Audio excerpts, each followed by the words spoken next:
we got to know, you mentioned early on that you came across methyl B12 sort of as a mistake, not a mistake, but an accident.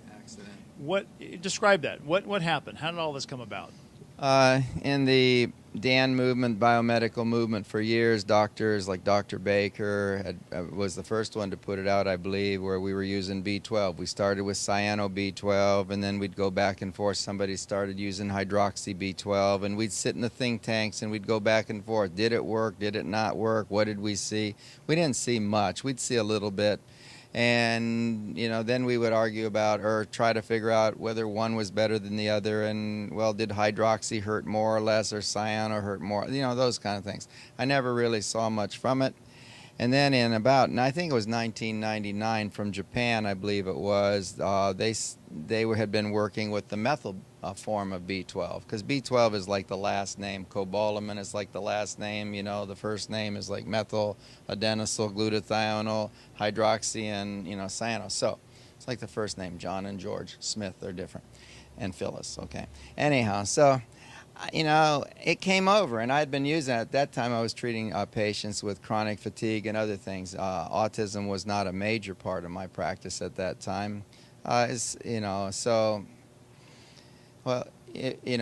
it came over. So I never saw anything when I was using methyl B12 with adults. It just didn't do anything. We were using lower doses in IVs.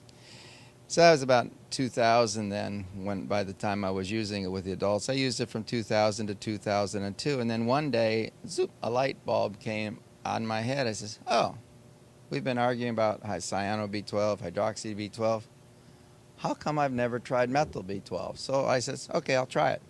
So I, prescribed it for a family, had the family give their child a shot.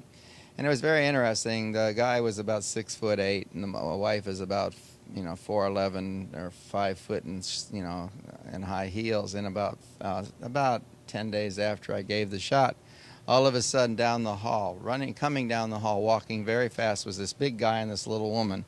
And they were talking, and I couldn't understand what they were saying. And I'm saying, oh, good Lord, I'm going to die. And then they got closer and they said, Doc, can anything work so fast? And I said, I didn't even remember what I did. And he says, what do you mean? They says, the shots. And then I didn't remember what I did. I says, the shots, what shots? They says, the B12 shots. They said, oh yeah, come in and tell me what happened.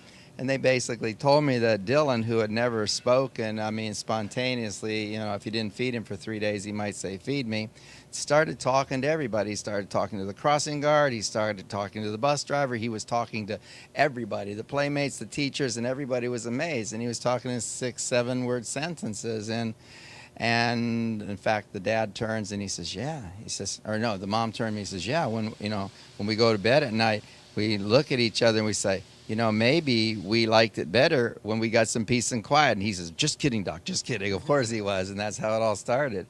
And so from there, that was the beginning in May of 2002. It's now October 2008, and we've monitored about a million dose evaluations with all different kinds of protocols, etc. And it's amazing, when it's used right. It is. It's not the miracle. It's not a panacea. But if I had if it was one of the three things I would take to a desert island, this would be it. And it is the least expensive to give the most global responses.